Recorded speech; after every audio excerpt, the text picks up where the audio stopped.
Allora, partiamo. Buongiorno a tutti. Benvenuti a questo evento con cui il cluster dei Ports of Genoa ha ritenuto opportuno provare a fare il punto circa l'evoluzione prevedibile delle conseguenze dell'incidente nel canale di Suez, le ripercussioni sulla nostra filiera di trasporto e logistica e le contromisure che tutti gli attori pubblici e privati di Genova e di Savona stanno mettendo a punto per minimizzare gli impatti sull'operatività del nostro sistema portuale e le conseguenze per l'utenza. Per fortuna le ultime notizie che vengono dall'Egitto consentono di ipotizzare una riapertura in tempi brevi del canale per il transito delle navi, ma certamente i ritardi accumulati sono consistenti e quindi servirà ancora tempo prima di riuscire a smaltire la congestione e ritornare alla regolarità del traffico. Per discutere di questo abbiamo oggi con noi i rappresentanti di tutti i segmenti dell'attività della filiera marittimo-portuale di Genova e di Savona, che potranno presentare quindi la situazione dal proprio punto di vista delle rispettive attività. Quindi ringraziamo per la loro partecipazione Andrea Zucchini, direttore della direzione interregionale per la Liguria, il Piemonte e la Valle d'Aosta dell'Agenzia delle Dogane, Stefano Messina, presidente di Assarmatori, Paolo Pessina, presidente dell'Associazione degli Agenti Marittimi di Genova, Guido Conforti, che non so se è già unito a noi, comunque vice direttore generale di Confindustria Genova, Leopoldo da Passano, responsabile sviluppo economico e portualità di Confindustria Genova, Alessandro Berta, direttore generale dell'Unione Industriale di Savona, Paolo Cornetto, vicepresidente della sezione terminalisti dell'Unione Industriale di Savona, Giampaolo Botta, direttore generale di Spediporto, Fabio Collero, presidente dell'Associazione Agenti Marittimi e Spedizionieri di Savona, Giuseppe Tagnocchetti, amministratore delegato di Trasporto Unito. Abbiamo poi con noi anche il comandante Valerio Berardi, la struttura tecnica della Capitaneria di Porto, che ringraziamo. Le modalità di questo webinar prevedono un primo breve giro di tavolo durante il quale seguiremo la filiera, diciamo, da mare verso terra e poi lasceremo spazio alle domande dei giornalisti per gli approfondimenti che preghiamo di prenotare il proprio interesse a presentare domanda tramite la chat che sarà poi gestita dalle colleghe in regia. A questo punto direi che possiamo iniziare la nostra chiacchierata. Partiremo quindi da un breve inquadramento del ruolo che i traffici attraverso il canale di Suez hanno per il nostro porto, a cura di Luigi Bruzzone della Direzione Sviluppo dell'Autorità di Sistema Portuale. Vai Luigi. Sì, buongiorno a tutti. Io, come diceva il collega Bozzabon, passerò con un rapido inquadramento su quello che è Suez per il nostro sistema, per poi lasciare la parola agli ospiti successivi che sono sicuramente più esperti di noi sui vari segmenti della filiera. Attraverso il canale di Suez passa circa il 12% del commercio mondiale. Se parliamo di contenitori si sale al 30% e soprattutto passa circa il 40% dell'import-export italiano. Questo impatta a livello di sistema portuale su cifre, come immaginerete, molto importanti. Il segmento più colpito è sicuramente quello dei contenitori, banalmente perché è quello che come sistema ha una maggiore internazionalizzazione. All'anno circa tra il 1 milione e mezzo di TEU che vengono movimentati nel nostro sistema passano attraverso il canale di Suez.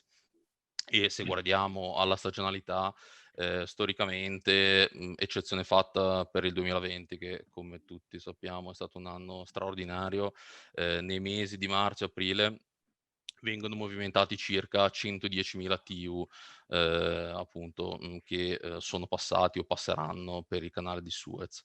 Nel 2020, come dicevo appunto, i volumi sono stati un po' più bassi, nel senso che ci siamo attestati ai 90.000 TEU. Si spera, le prime previsioni per il 2021 sono quelle di un risultato leggermente maggiore, per cui questo ritardo, come immaginerete, rischierà di concentrare un volume molto sostenuto di contenitori, invece che spalmati su un intero mese, su circa 15, i 15 giorni finali del mese di aprile. Ho sentito in questi giorni a tutti i livelli parlare di, soprattutto di volumi. Non credo che sia il punto focale, nel senso che i volumi, bene o male, arriveranno.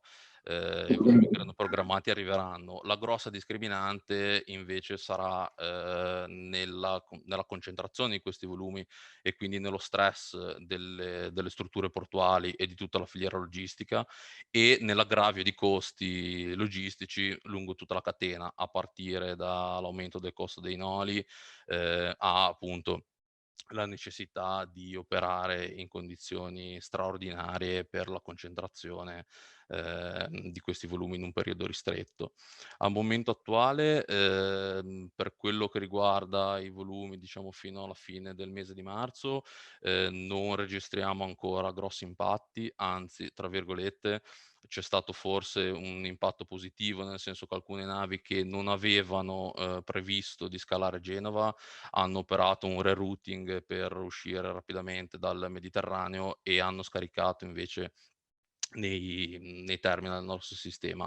Chiaramente, come dicevo prima, una volta riaperto il canale, che sembra essere questione di ore, se saremo fortunati, bisognerà vedere cosa decideranno di fare le compagnie, se mantenere i servizi come erano originariamente programmati o se prevedere fermate intermedie di transshipment per poi far arrivare i contenitori a Genova con un servizio di fideraggio successivo, che appunto, come dicevo prima, probabilmente non impatterà sui volumi complessivi, ma sicuramente sull'intero costo, della filiera logistica e del tessuto industriale poi finale, del consumatore finale.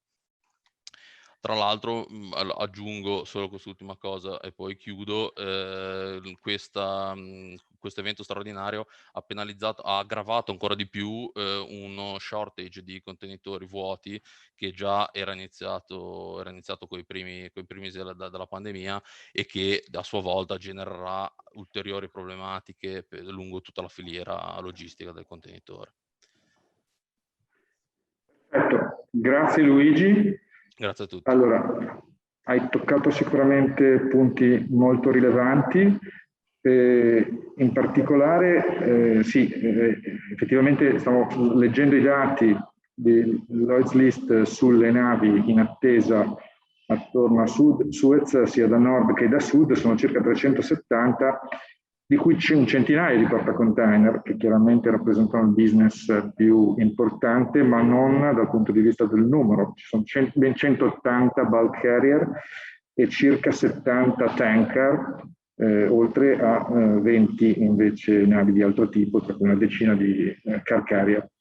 Particolarmente interessante dal punto di vista del traffico container sarà proprio la possibile rimodulazione dei servizi.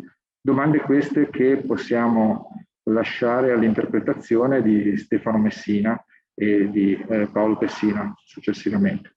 La parola a lei, dottor Messina. Buongiorno. Grazie. Buongiorno a tutti, mi conferma, sentiate? Bene.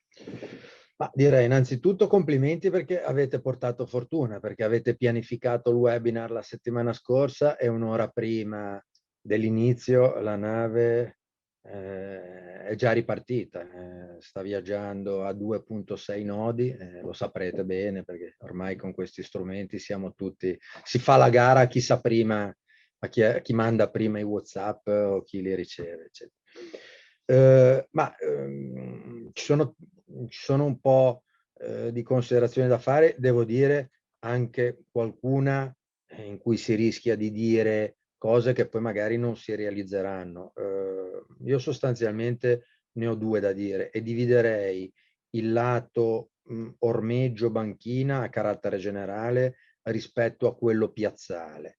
Così da una prima analisi con un minimo di scientificità e direi di esperienza della nostra organizzazione aziendale, dove ovviamente Genova è il porto hub fondamentale, pur avendo nel nostro caso specifico un terminal prevalentemente dedicato ai nostri traffici, che sono quelli che assorbono maggiore capacità produttiva, sia banchina che piazzale.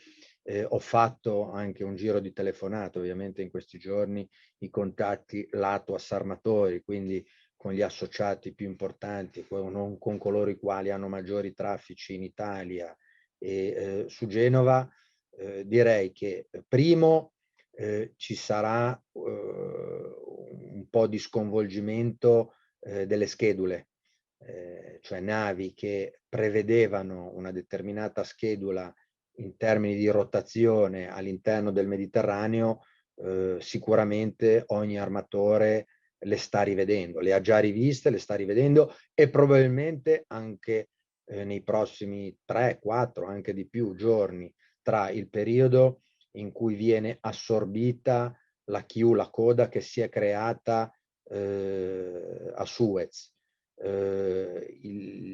le giornate necessarie per smaltire e anche i criteri che verranno utilizzati, perché qui noi dal nostro uomo giù in Egitto non abbiamo ancora sicurezza, cioè la logica dovrebbe pensare un criterio FIFO, no? First in, first out, con una cronologia, però non è da escludere che venga magari data una priorità a tipologia di navi per carico trasportato, che ne so, ad esempio le cisterne che portano greggio piuttosto che le gasiere rispetto alle portacontenitori o alle bulk carrier.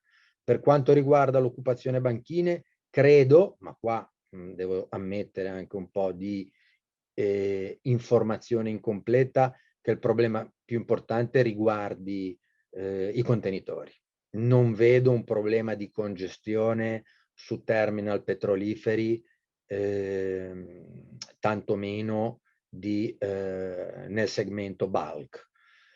Sui contenitori, quindi dicevo, una revisione delle schedule, faccio l'esempio, navi che erano previste da Portside, southbound, venire verso l'Italia, magari fanno prima Barcellona, piuttosto che Marsiglia o la Turchia, eccetera. E qua gli armatori che ho sentito anche nelle ultime ore, ancora stamattina, stanno rivedendo questa pianificazione.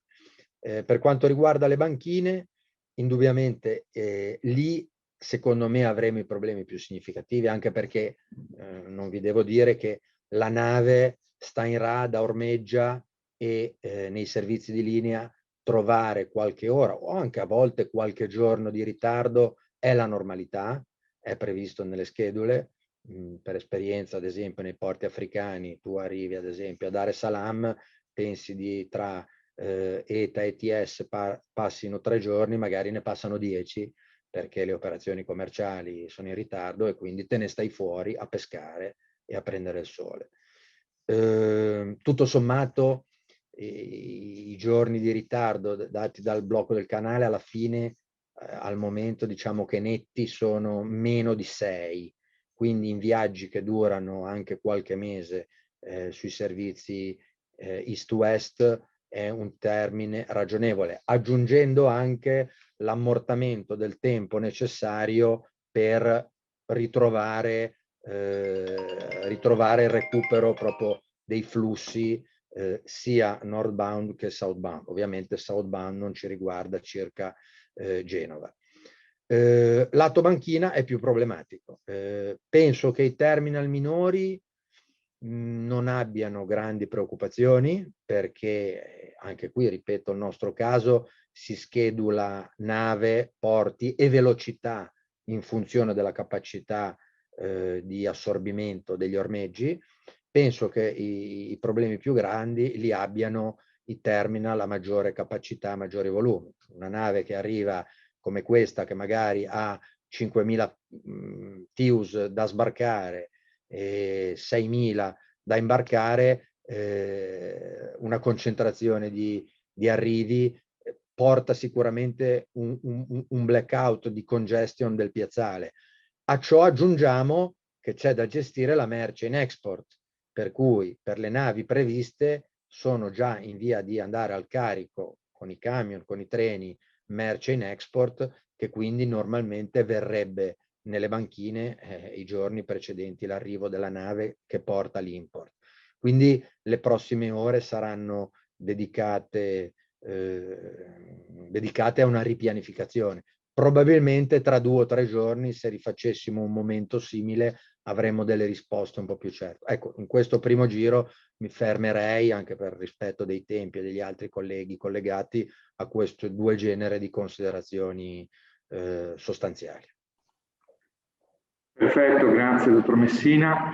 A questo punto chiediamo invece di aggiungere le sue considerazioni a Paolo Pessina.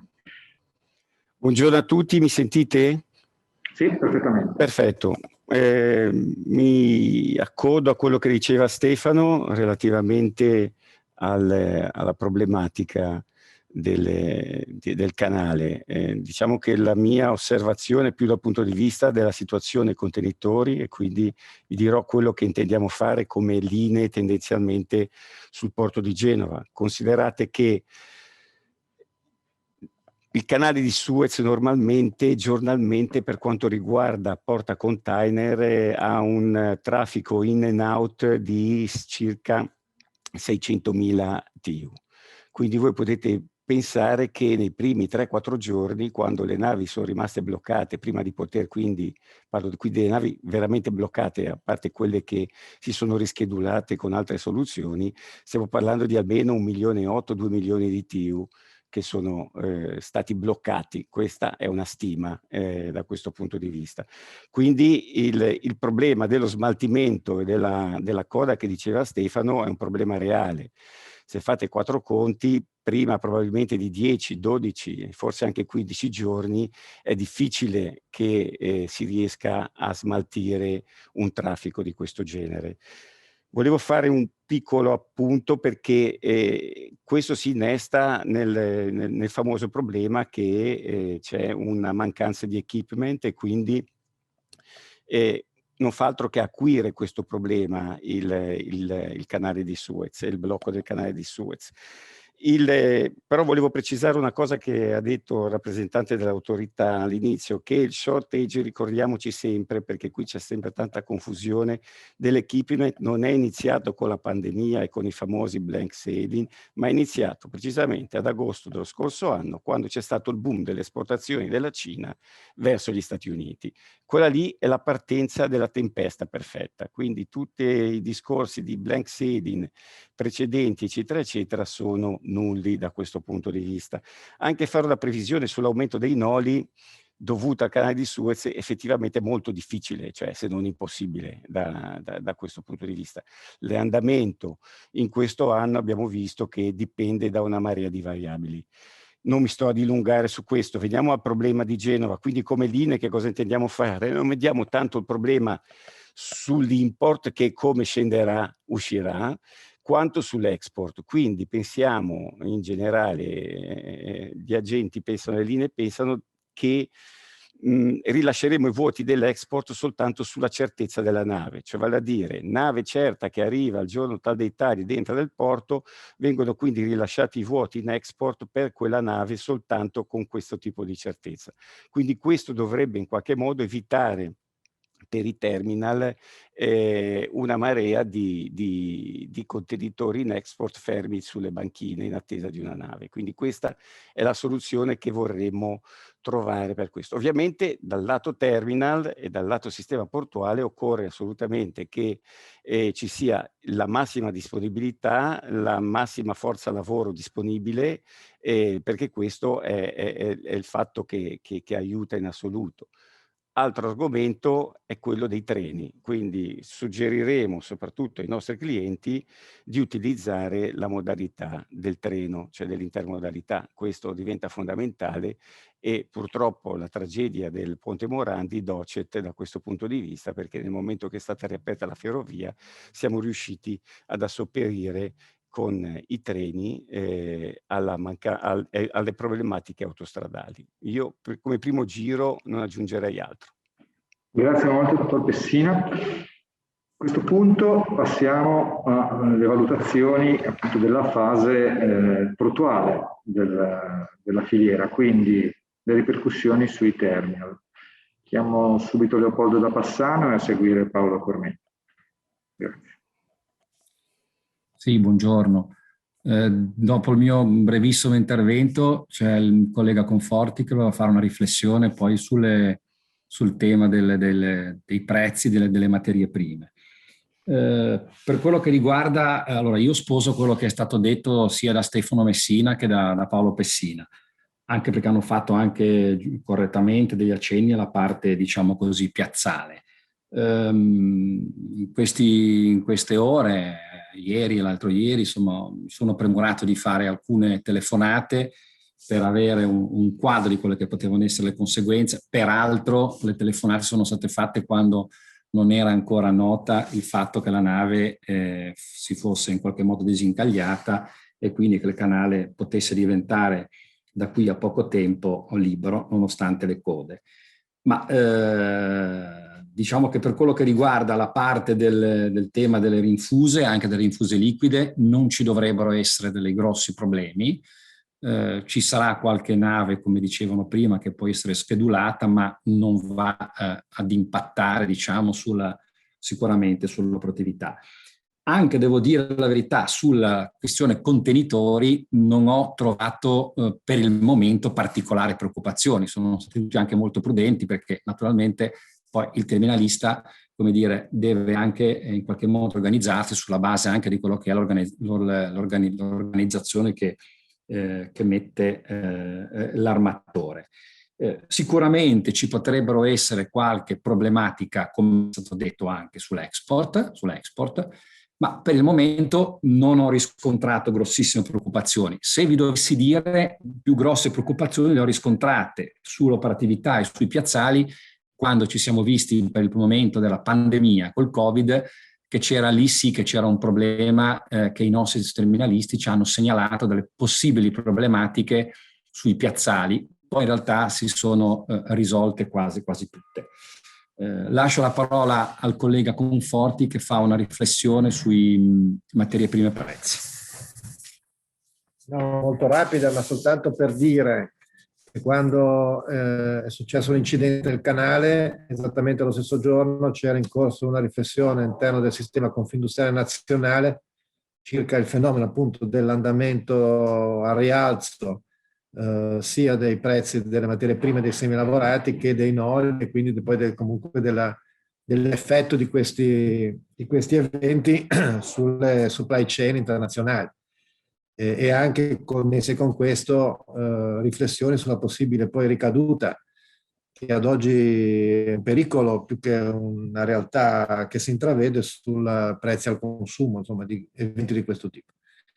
Quindi potete capire, cioè la riflessione è trasversale rispetto a tutti i settori industriali nazionali, oltre che locali, e l'evento canale ha, come dire, acuito sensibilmente le attenzioni da questo punto di vista, come quando capita ormai negli ultimi settimane e mesi di un evento di cui si sa poco circa la lunghezza. Quindi se questa cosa fosse durata un giorno, una settimana, un mese, insomma, sarebbe la conseguenza di un dato, il fatto indeterminato è rilevante. Notizia di adesso sono che appunto la questione è superato, in fase di superamento. Chi mi ha preceduto insomma ha dato conto in maniera molto chiara e secondo me condivisibile di quelli che sono gli effetti nell'immediato di questo evento, che quindi dal mio punto di vista è un evento, come dire, che di potenziale grande rischio di aggravamento insomma di dinamiche macroeconomiche che sono da tenere molto sotto controllo. Se superabile nell'immediato come dire, catalogherei negli aspetti di mera congiuntura dal punto di vista macroeconomico da gestire, come dire, con degli interventi come quelli che sono stati elencati. Certamente in questo momento è un evento che particolarmente sensibile, insomma, che tocca un'evoluzione dei mercati internazionali molto, molto particolare, senza grandi come dire, affinità col passato, quindi voglio dire, anche qui le serie storiche o cose di questo genere hanno poca attinenza, quindi per fortuna se l'evento si ricompone con le modalità dette è una buona cosa, ma il momento congiunturale a livello internazionale mi sembra che continui al di là di questo evento a destare qualche bisogno di qualche attenzione molto, molto attenta. Confindustria chiude aveva proprio nello stesso giorno, nei giorni immediatamente precedenti questo incidente, aveva elaborato una documentazione proprio sul trasporto marittimo, trasporto container, andamento dei noli, e siamo in attesa di un aggiornamento di queste valutazioni. Il rilascio comunque delle previsioni macroeconomiche con riflessioni anche congiunturali di questo tipo è previsto per sabato 7 aprile, e quindi penso che qualche elemento di conoscenza possa essere reso anche in quella sede lì. Posso, o preferisce dopo, posso fare una precisazione a quanto detto dallo stimato dottor Conforti? Allora, ho letto tante cose in questi giorni, come diceva il collega amico Paolo Pessina, riferito a questa cosa che soprattutto il mondo Confindustria parla a volte di oligopolio nel sostenere anche tramite fonti scientifiche le ragioni di questo aumento dei prezzi.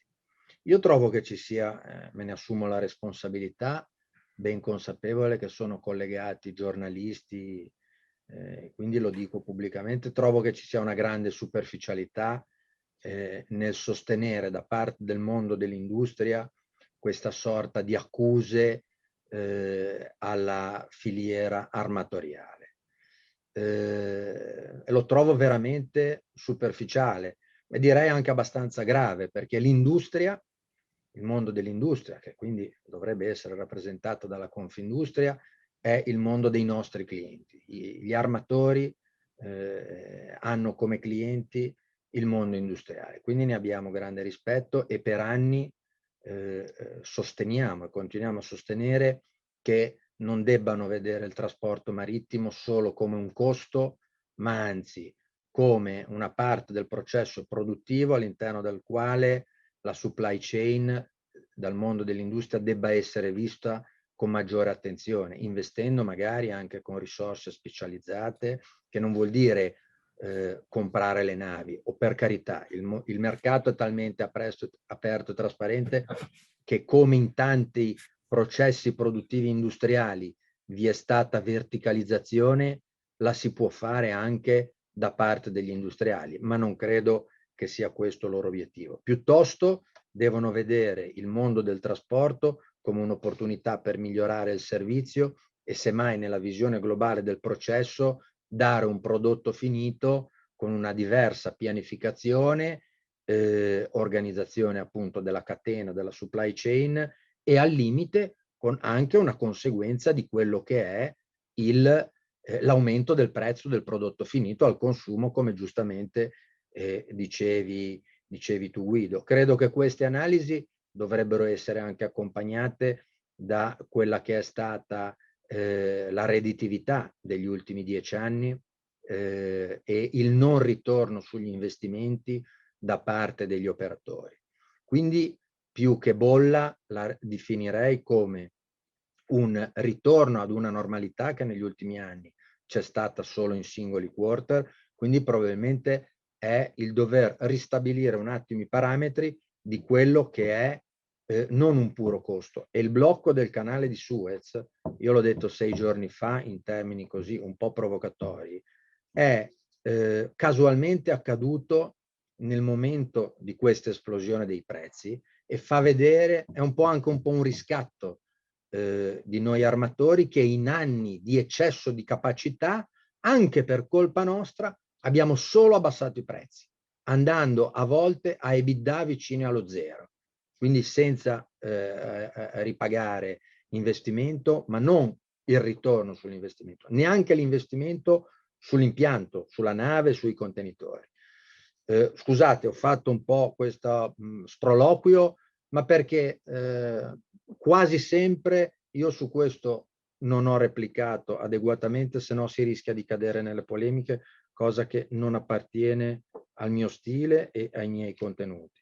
Io vorrei concentrare l'aspetto sui contenuti, e quindi quando fate queste analisi guido, secondo me, il mio suggerimento modesto è: andate a vedere anche l'incidenza del trasporto, del costo del trasporto sul totale, perché al consumo ovviamente si ripercuote anche l'aumento del prezzo del carbone, del gas o altro. Quindi ben venga lo studio e spero che sia tenuto in considerazione. Ti ringrazio. Sì. Mi consente una battuta di 10 secondi a Pozzobon, Sì. Per dire che la sostanza della questione, voglio dire, è maggiormente centrata sull'andamento dei prezzi delle materie prime, dei semilavorati, dell'andamento della filiera, di cui giustamente la supply chain, il trasporto marittimo ne è una parte, con le sue problematiche. Quindi sono ben consapevole della questione, non volevo intervenire, voglio dire, né per stressare né per sottolineare l'andamento del segmento marittimo portuale, ma per dire che l'argomento in sé è una questione di interesse che giustamente merita il necessario approfondimento su tutta la filiera, compreso, come dire, dall'estrazione, insomma, delle materie prime, che su alcune problematiche, alcune tipologie, la prima lavorazione è un elemento in questa fase di ripartenza in alcune parti del mondo molto significativo. Ma comunque forse non è l'oggetto della discussione di oggi, era soltanto per contestualizzare come e quando questa notizia, in che contesti di sensibilità e di valutazione è emersa. Tutto lì. Poi forse è il caso che ci concentriamo poi sulla richiesta dell'oggetto di incontro di oggi, più sul tema soprattutto anche per una questione di tempi che sono veramente stretti. Comunque quello che è certo è che questo evento appunto si innesta in un quadro di debolezza, di fragilità del sistema economico globale e testimonia anche una certa fragilità delle supply chain, ahimè, per eventi che sono sì spot, diciamo, però si susseguono, almeno per il nostro sistema, con una certa frequenza ormai, e quindi forse una riflessione più ampia al di fuori di questo tavolo sarebbe certamente opportuno fare. Passiamo il testimone ora a Paolo Cornetto, quindi rappresentanza di Terminal Savonesi. Paolo. Buonasera, mi sentite? Sì, perfettamente. Buonasera a tutti. Come diceva prima il dottor Messina, è un momento di ripianificazione, per cui non abbiamo tutte le informazioni disponibili. Prima si diceva che sicuramente più impattante o più impattato il settore dei container. Adesso stasera avremo anche una riunione come terminalisti savonesi, però abbiamo visto che anche la parte bulk è stata impattata non poco, alcune forniture sono state addirittura cancellate, per cui sarebbe anche utile capire quali sono gli impatti su quel segmento. Parlando di container, è già stato detto praticamente tutto, gli armatori in questo momento stanno insieme a noi ripianificando, guardando anche a quelle che possono essere le opportunità che i blank sailing o lo slow steaming possono rappresentare nel tentativo di recuperare diciamo, il tempo perso. Ovviamente questo poi passa attraverso la capacità dei nostri impianti portuali di poter sostenere ritmi e volumi più importanti.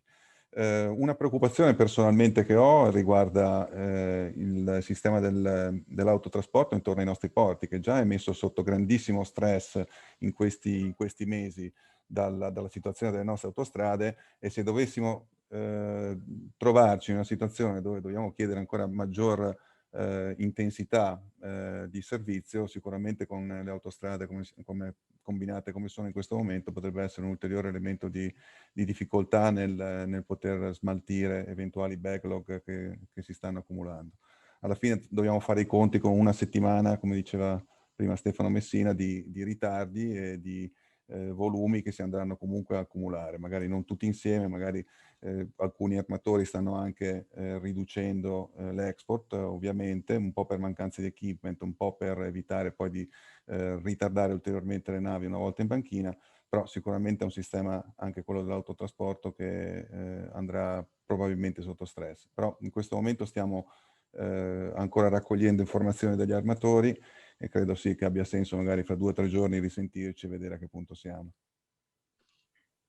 Grazie Paolo. A questo punto tu hai toccato uno dei temi centrali, cioè l'autotrasporto, più in generale l'organizzazione del servizio di trasporto, quindi lasciamo ora le riflessioni agli spedizionieri, quindi Giampaolo Botta innanzitutto per Spediporto e poi Fabio Pollero per Isoma. Sì, buon pomeriggio a tutti. Ho ascoltato con interesse gli interventi che mi hanno preceduto. Permettetemi però di aggiungere una considerazione legata un po' ad alcuni dati oggettivi. Io guardavo un attimino i dati dell'anno scorso, pari periodo, nel porto di Genova sono arrivati dal Far East mediamente 65.000 contenitori al mese, media mese.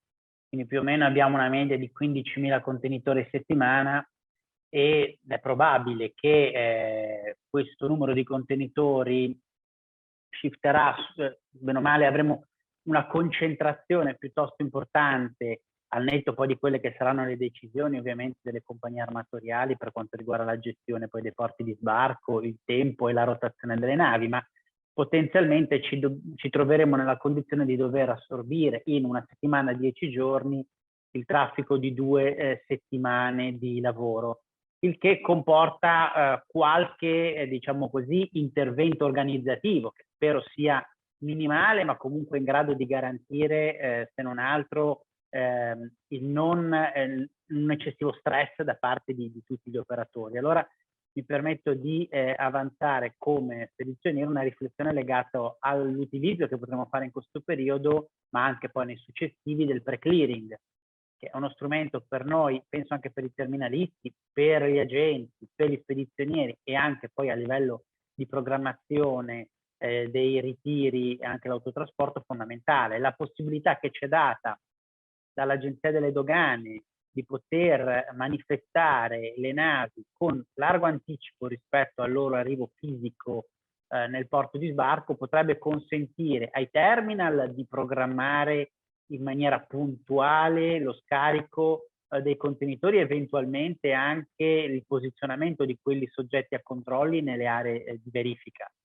Potrebbe permettere a tutte le autorità chiamate al controllo dei contenitori di organizzare delle squadre per garantire a questi contenitori il più celere disbrigo delle pratiche, evitando quindi che ci siano dei condizionamenti operativi sui piazzali.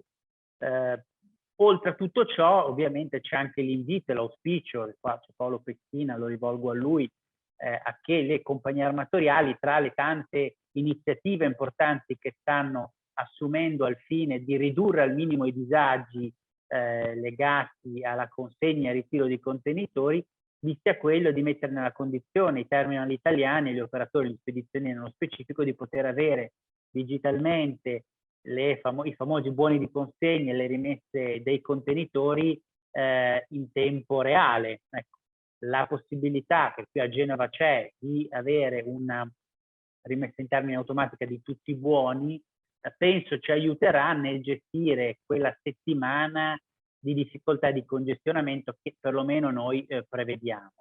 Al netto di tutto questo poi ovviamente ci dovrà essere una forte collaborazione tra terminal, spedizionieri e trasportatori per quanto riguarda quelli che sono i piani di carico e scarico degli stessi. Ecco, noi non vogliamo avere, per carità, lanciare messaggi né di allarmismo né di timore, ma certo è che con un po' di prudenza e per tempo, così come stanno facendo terminal armatori, penso che anche lato terra dovremo cercare di pianificare quell'insieme minimo necessario di interventi fondamentali a ridurre al minimo i tempi di giacenza e tempi di attesa dell'autotrasporto ai gate. Grazie Giampaolo. Il punto di vista di Fabio Pollero per Isoma Savona. Allora, buonasera a tutti. Il rischio qua è di ripetersi perché avete veramente sviscerato la questione in modo magistrale fra tutti. Però è interessante e secondo me la cosa più importante che viene fuori da questo episodio, che grazie a Dio si è chiuso in tempi abbastanza limitati, perché siamo dentro, come diceva il dottor Messina, nei 6 giorni la nave è accelerata, adesso fa 4 nodi, c'è ancora un'ottantina di miglia da fare, però diciamo che se va tutto bene domani mattina dovrebbe essere fuori. Ecco, quello che diceva Giampaolo è interessante. Questo ha messo in luce una grossissima fragilità del sistema. Le navi sono sempre più grosse, i buchi da cui passano sono più o meno sempre quelli, per cui tutto quello che si può fare in termini di ammodernamento delle procedure, dematerializzazione, digitalizzazione, secondo me ogni palla va presa al balzo, appunto, per fare sì che si vincano un pochino di resistenze e si facciano dei passi avanti, perché la tecnologia adesso ci mette veramente in condizioni di poter fare cose che prima richiedevano risorse umane, tempi lunghi, con un click o poco più. Ecco, detto questo, noi nei giorni scorsi abbiamo fatto un giro di domande sugli operatori di Savona per capire quanto questa chiusura potesse rappresentare in termini di perdite o ritardi. C'è stato qualche scalo cancellato, nel caso di qualche traghetto di linea ci sono dei ritardi, però devo dire che la cosa è contenuta. Ecco, le rinfuse, adesso Paolo Cornetto sì, parlava, io ho qualche ritardo, sì, noi Sedelli, l'azienda per cui lavoro, l'anno scorso abbiamo movimentato quasi 1 milione di tonnellate di rinfuse, abbiamo qualche ritardo, però non devo registrare perdite. Sul liquido poteva essere più grave la questione perché il terminal SACMA ha chiuso per manutenzione, è stato chiuso per qualche giorno, però anche qui in questo settore qua le tempistiche, diciamo che le riserve permettono di far fronte a 60-90 giorni. Bloccandosi tutto, direi che alla fine il problema rimarrà contenuto. Paolo, volevi dire qualcosa? No, ok. Ma io direi che ho finito. Ottimo lo spunto di Giampaolo, che faccio mio. Qualsiasi sforzo in direzione di dematerializzazione, digitalizzazione, secondo me va fatto, proprio perché questa cosa ha messo in luce come il nostro sistema possa essere bloccato da un incidente tutto sommato banale. Grazie Fabio, e allora a questo punto viene chiamato in causa immediatamente il dottor Zucchini, che può raccontarci il punto della situazione su clearing e altre iniziative di materializzazione e digitalizzazione. Assolutamente, buonasera. Sì, Giampaolo Botta ha dato un pochino l'assist per parlare di quello che può essere forse lo strumento migliore in questo momento per dare un aiuto al porto di Genova, ma in generale ai porti liguri. Come sapete, noi lo scorso anno siamo stati promotori rispetto all'agenzia, alla direzione generale dell'agenzia, per rilanciare lo strumento del pre-clearing. Oggi lo chiamiamo diversamente, sdoganamento in mare, smart terminal, proprio perché l'esigenza che si manifestava era quella di togliere alcuni vincoli che in effetti negli scorsi anni avevano impedito un pieno sviluppo di questa importante facilitazione. Quindi, come sapete, con una circolare dell'anno scorso abbiamo tolto il vincolo delle famose 4 ore e oggi è consentito agli operatori sia di trasmettere telematicamente il manifesto che le dichiarazioni doganali con un anticipo nettamente superiore rispetto al passato, perché sin dall'attraversamento appunto di Suez o dello stretto di Gibilterra è possibile agli operatori trasmettere i dati, flussare i dati doganali di cui parlavo prima. Quindi questo elemento è fondamentale e noi verso ottobre-novembre dell'anno scorso abbiamo emanato un disciplinare quadro per fare in modo che i 3 porti liguri di Savona, di Genova e di La Spezia avessero un quadro comune di riferimento. Poi in questi mesi, come molti di voi sapranno, abbiamo operato molto attivamente a supporto degli operatori, soprattutto nel porto di Spezia, poi Savona, e adesso arrivavamo pure a Genova, anche se gli operatori sanno benissimo che siamo sul pezzo già da diverso tempo. Abbiamo sperimentato in modo molto proficuo a Spezia, siamo arrivati al punto che in questi 2 o 3 mesi abbiamo operato con gli operatori su 34 navi e su queste 34 navi con un totale di circa 25.000 TEU sbarcati abbiamo avuto una percentuale media di ben il 38%, circa 10.000 container hanno usufruito della procedura Smart Terminal. E questo è un dato molto molto positivo che è andato man mano crescendo, alcune navi sono arrivate a sfiorare il 60%, delle merci sdoganate anticipatamente. Vi posso dire che insomma, uno dei più importanti operatori terminalisti di La Spezia ha calcolato per alcune navi un abbattimento del 30% del dwell time, quindi da 5 giorni a circa 3 giorni e mezzo di minor tempo di giacenza media dei contenitori sbarcati da queste navi.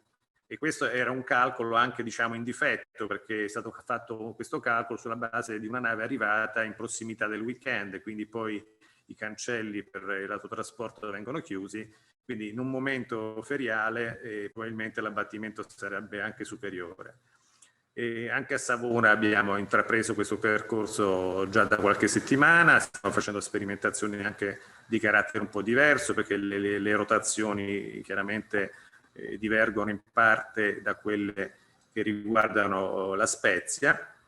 E anche su Genova, insomma, auspichiamo con qualche grande operatore, siamo già, diciamo, avanti, in quanto stanno portando avanti le pratiche per diventare AEO, operatore economico autorizzato, il che consentirà a questi grandi compagnie di navigazione e anche terminalisti di poter flussare in modo molto anticipato le bolle doganali per avere, diciamo, questa facilitazione. Questo, come abbiamo tutti capito, può essere un elemento molto importante perché facilita l'uscita veloce delle merci. In una situazione come questa può dare grossi vantaggi. Noi per il resto, dal punto di vista organizzativo, siamo anche pronti a metterci in gioco per cercare di dare una mano per quanto riguarda sia le verifiche doganali, sia per quanto riguarda l'uscita dagli spazi doganali, qualora ci fosse necessità di un prolungamento degli orari da parte anche dei terminalisti.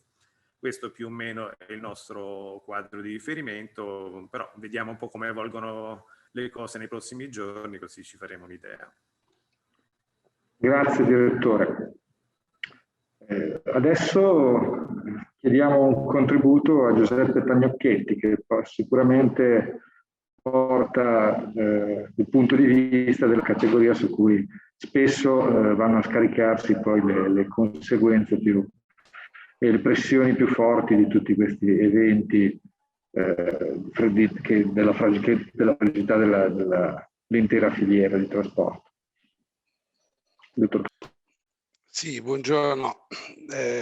Ma la premessa mi sembra purtroppo molto corretta, nel senso che allora, intanto la prima preoccupazione del trasporto in questo caso è l'aumento del costo del gasolio, lo dico ma perché potrebbe davvero mettere a brevissimo termine in difficoltà anche la nostra attività, che per il 30% è fatta dal punto di vista dei costi del fuel. Dopodiché evidentemente la nostra preoccupazione è proprio che tutto quello che è stato analizzato molto bene da tutti i colleghi operatori funzioni perfettamente al meglio e funzioni nell'interesse naturalmente di tutti. Ecco, perché poi il rischio è che giustamente ogni categoria della comunità cerchi di far funzionare al meglio la propria parte, ma che purtroppo in qualche maniera questo vada in un certo senso a scaricarsi a valle sulla nostra operatività.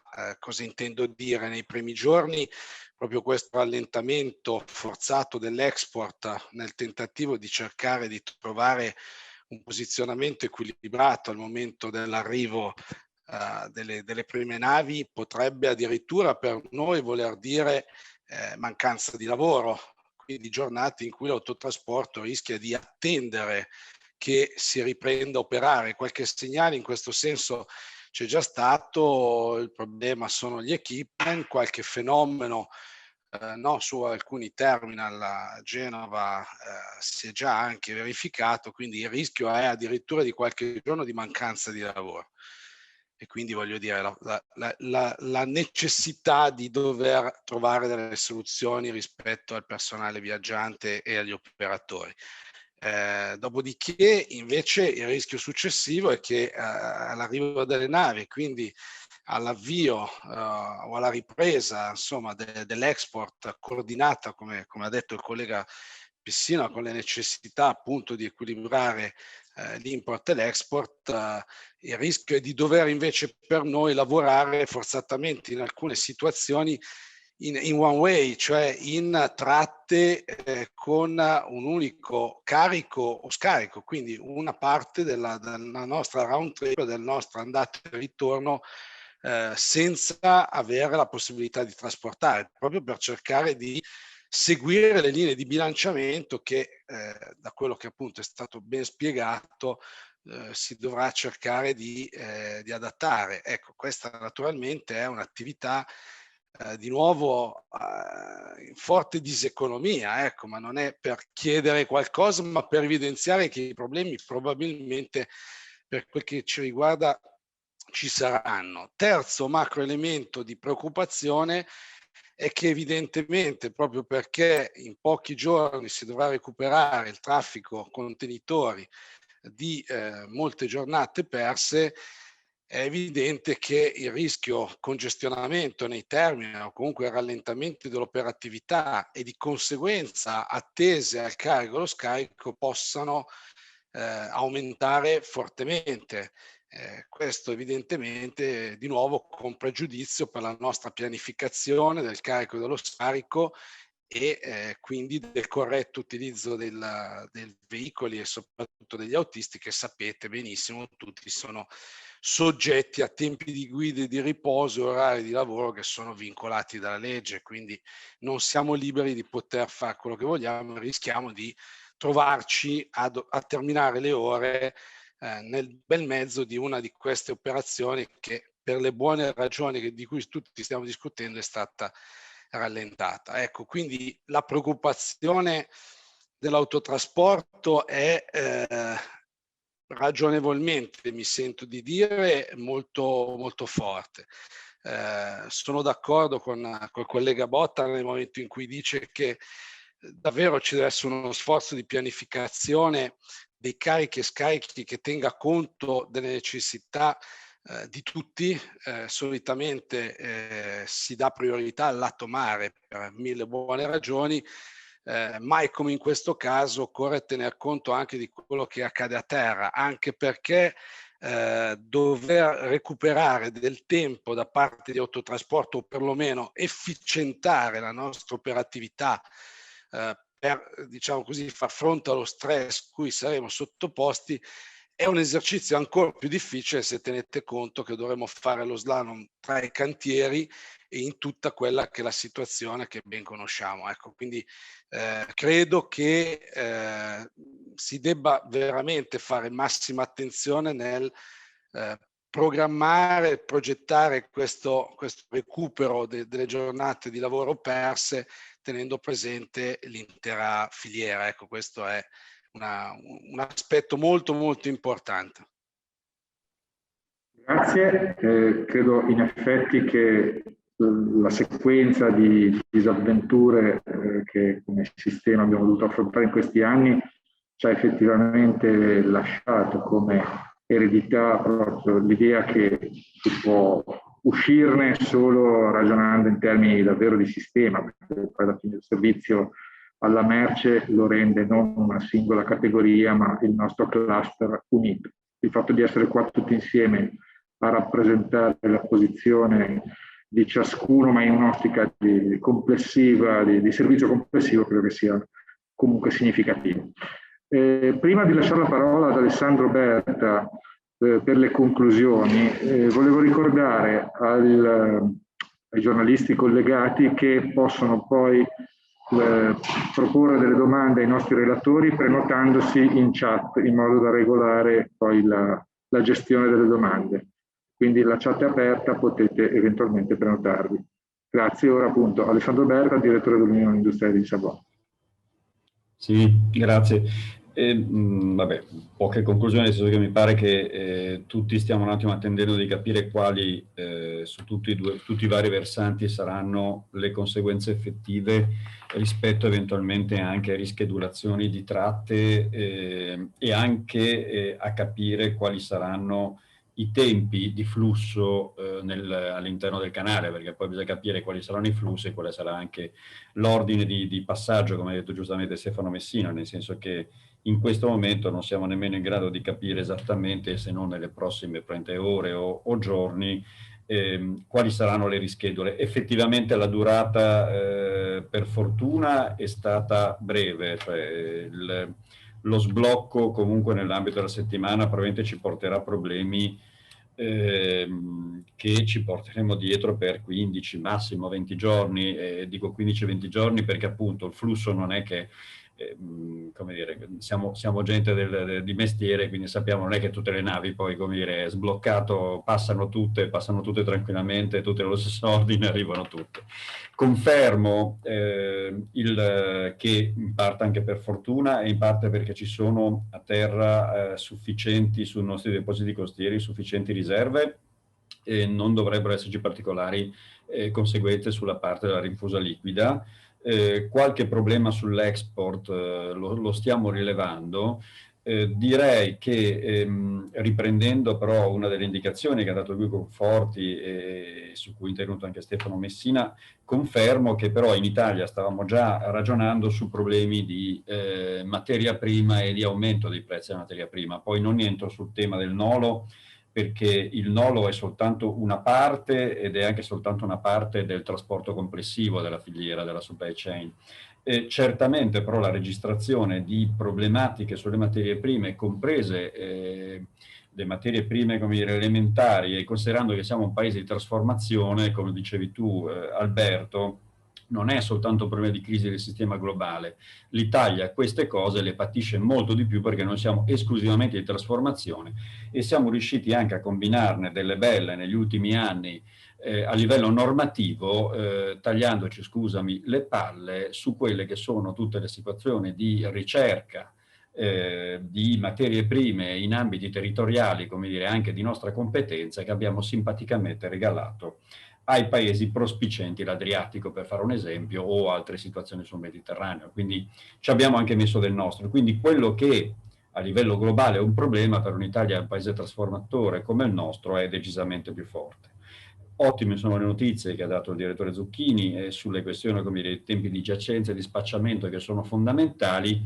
Io aggiungerei però un tema che è caro un po' a tutti, vedo Giampaolo Botta, vedo Tanocchetti, vedo, come dire, comunque tutti gli operatori, e cioè in questo momento siamo in un periodo chiaramente di bassa, riferimento che è stato fatto anche per i container, è stato fatto, come dire, all'aprile del marzo-aprile 2020, che comunque era un momento, come dire, di discesa, c'era stato un picco su marzo-aprile, come diceva anche Confindustria Genova. Il problema era quello di liberare i piazzali durante il periodo Covid, ma segnalo che se fosse durata di più questa cosa avrebbe avuto sicuramente conseguenze notevoli. Io dico soltanto che se ci troviamo davanti a una situazione di questo tipo e arriviamo alla ripresa che sicuramente ci sarà nel terzo quarto del 2021 a livello industriale di export e di import, con la situazione infrastrutturale che continua a essere quella che è attuale, quando arriveranno veramente i container, ripartiranno i traghetti, perché ricordiamoci che in questo momento manca quella parte, o quantomeno manca a livello di consistenza, e ripartiranno, spero, prima o poi anche la parte crocieristica, che comunque immette un ulteriore flusso di traffico molto forte sulle strade, o tutti insieme, come dire, parlo anche agli amici genovesi, in questo periodo continuiamo a cercare di far capire che in questa situazione non reggiamo appena riprende, già non reggiamo adesso, basta un incidente, figuriamoci quando ci sarà la ripresa. Il rischio è che poi, come dire, questi discorsi, il Suez ce l'abbiamo direttamente qua, ce l'abbiamo sulla A7, ce l'abbiamo sulla A10 e ce l'abbiamo sulla A26. E come dire, e l'altra parte ovviamente è velocizzare e richiedere conto della parte dei lavori, del rifacimento del nodo genovese, del completamento del terzo valico, perché senza i treni da Vado, ancor più, come dire, che da Genova, la roba non riusciamo poi a mandarla via se non con la fionda.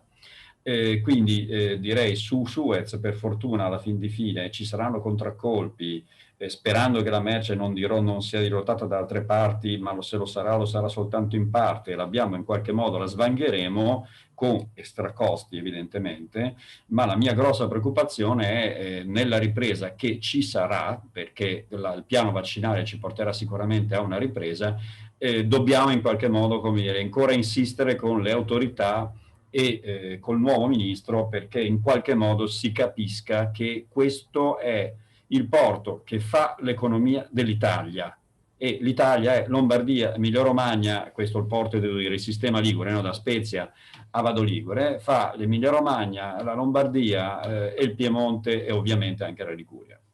E, come dire, anche oltre, però è fondamentale per l'export e l'import.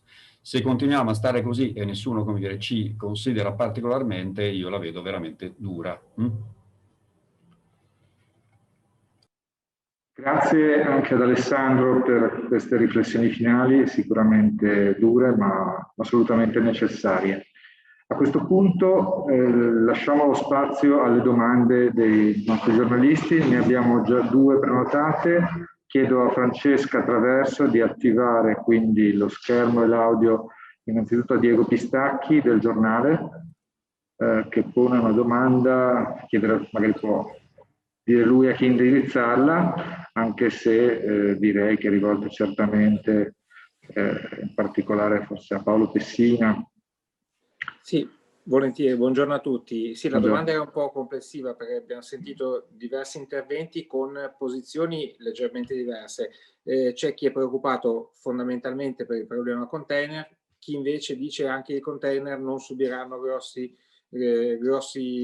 ripercussioni e il problema è solo in piazzale sulla quantità di personale utilizzato e se riusciremo a usare manodopera al meglio nella gestione migliore. Volevo capire se è una differenza di posizione dovuta semplicemente a singoli termini, chi si sente gestirla meglio e chi meno, oppure se, non so, da cosa è dovuta questa differenza. La seconda domanda riguardava il fatto della rischedulazione degli scali, se questo, da questa riprogrammazione può Genova inteso come sistema dei porti liguri, Genova e Savona, essere penalizzato e se al limite uno scalo in un precedente porto può diminuire poi eventualmente la merce destinata a Genova, oppure se resteranno le stesse prenotazioni. Grazie.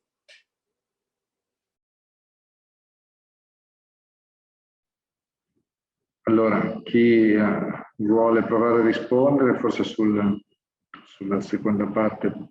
Ma rapidamente, visto mi butto, ma per praticità, anche perché poi tra 6-7 minuti devo lasciare che ho una riunione con colleghi, ma sostanzialmente direi la prima domanda rispondo così. Allora, premesso che nessuno, tantomeno io ho la presunzione di indovinare cosa accadrà. Io sinceramente credo che sia molto difficile per ognuno di noi. Con ciò non è che voglio mettere le mani avanti, però è possibile che quello che dico, anzi forse anche probabile, tra una settimana, 10 giorni venga smentito. Però la grande differenza che vedo è sul segmento del size di portata delle navi. Cioè sui terminal piccoli, con le navi Panamax o i feeder, non vedo problemi io sinceramente. Cioè sono problemi, chiamiamoli, di ordinaria amministrazione che gestiamo tutti i giorni con le nostre organizzazioni aziendali, l'armatore, il terminalista, lo spedizioniere, le istituzioni, la pubblica amministrazione, il trasporto, le ferrovie, eccetera. Intravedo un po' di rischio sui terminal grandi, dove le navi tutte insieme, una singola nave, fa magari uno sbarco da, come ho fatto prima l'esempio, ma è un esempio concreto, da 5.000 contenitori e ne imbarca 6.000 o 4.000 che siano. Allora lì c'è una concentrazione di navi vicine, perché magari lavora una, esce, entra l'altra dopo essersi fatta la non voglio parlare per gli altri, anche perché io poi rappresento gli armatori e non voglio andare in casa dei terminalisti, però immagino ad esempio a Genova forse PSA VTE ha un problema sicuramente più grande rispetto a Bettolo o al Terminal Messina o al Terminal San Giorgio, che quelle navi non le riceve, o Trieste o Gioia Tauro a livello nazionale. Ecco, io volevo dire questo, poi magari verrò smentito e speriamo che in realtà saremo in grado nel fare sistema di risolvere tutto. Questa è la mia posizione. Grazie. Forse per la seconda parte della domanda riguardo la riprogrammazione delle schedule e la possibile perdita di traffico per i nostri porti, appunto Paolo Pessina può dirci qualcosa? Sì, ma io confermo quello che ha detto Stefano, è veramente difficile riuscire a fare una programmazione puntuale, anche se io ritengo che sia molto difficile che ci siano dei transshipment, perché questo comporterebbe degli ulteriori ritardi, delle ulteriori lungaggini che alle compagnie secondo me personalmente non convengono. Io direi che invece, ritornando su Genova e facendo riferimento alla prima parte, che era quello che intendevo dire all'inizio, sarà molto importante invece il ruolo dei terminal, e io credo che in un porto come quello di Genova giocherà anche un ruolo determinante la compagnia, cioè l'utilizzo corretto della compagnia e un impegno della compagnia a supporto dei terminal. Sicuramente questo potrà aiutare quello che stava dicendo Stefano sulla difficoltà sui terminal più grandi, quando ci sono più navi da lavorare, quindi c'è necessità di maggiori mani da mettere a disposizione della nave.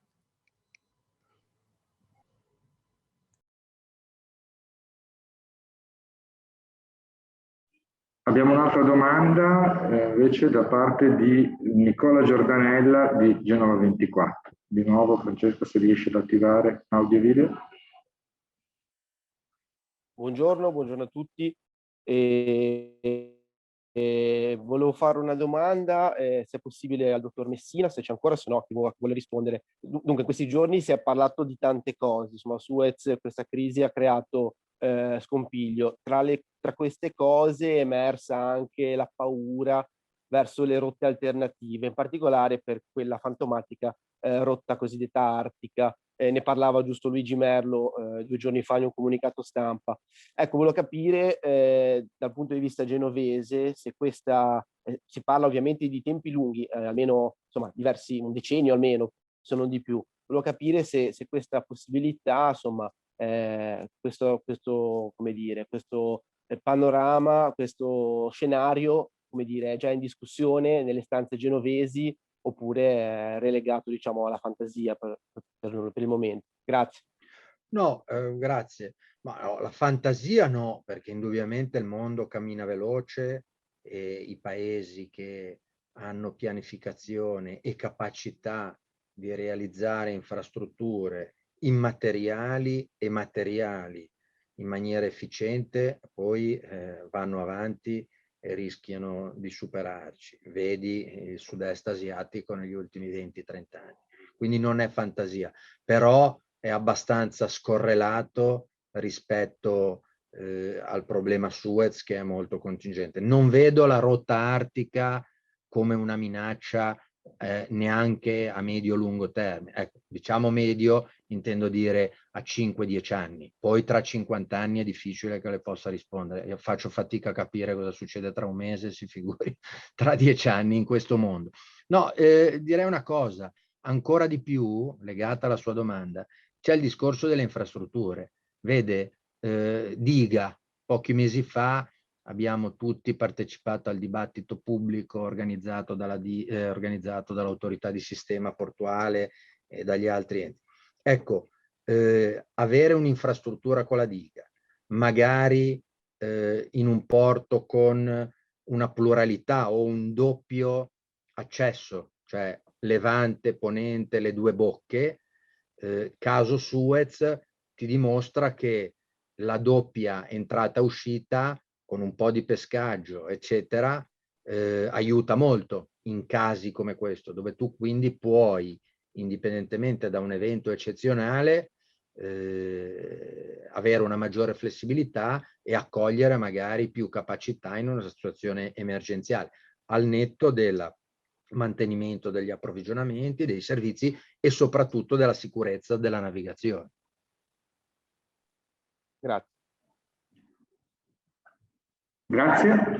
Allora, Per il momento non vedo altre domande prenotate. Se qualcuno vuole aggiungere qualche considerazione, qualcuno dei relatori ha qualcos'altro da aggiungere, lo può fare adesso. Intanto vediamo se per caso qualche giornalista si propone. Altrimenti, se abbiamo soddisfatto tutte le curiosità, direi che non ci resta che ringraziare tutti i partecipanti, intanto tutti quelli che hanno dato il loro contributo a questo tavolo e naturalmente anche a tutti i giornalisti che ci hanno seguito fin qui. Bene, grazie a tutti allora e arrivederci a presto.